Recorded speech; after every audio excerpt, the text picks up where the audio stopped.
Marseille a beaucoup changé ces dernières années.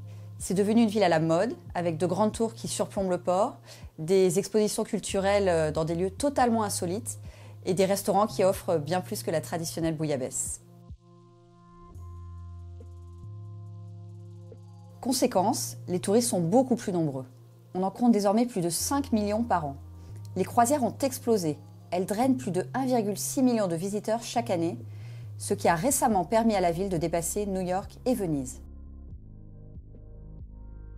Le port, lui, est en pleine résurrection. L'un des lieux les plus extraordinaires de la ville se situe au fond du bassin de la Joliette. C'est une ancienne base sous-marine allemande qui a été reconvertie en prison pour les nazis et qui accueille aujourd'hui les plus grandes entreprises mondiales du numérique.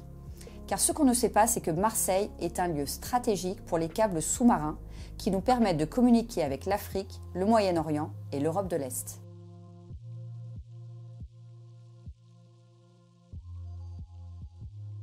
Interxion, qui est l'un des grands leaders de data center en Europe, a décidé de mettre le paquet sur Marseille en y créant de nouveaux centres de stockage.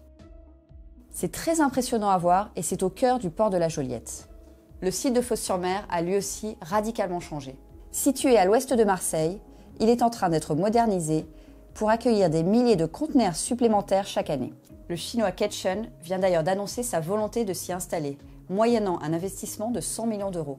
C'est une victoire que le port de Marseille vient de remporter sur Rotterdam. Globalement, l'image de Marseille est ainsi beaucoup plus positive qu'il y a 10 ans. Mais dans le fond, elle reste une ville à part.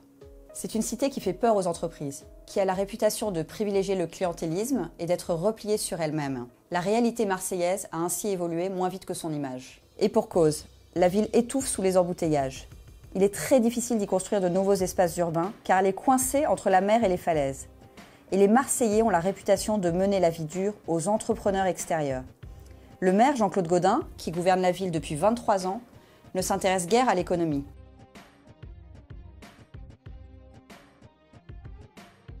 Certes, le taux de chômage a chuté au cours de sa mandature. Il est passé de 23% à 13%, ce qui le place désormais pas très loin de la moyenne nationale.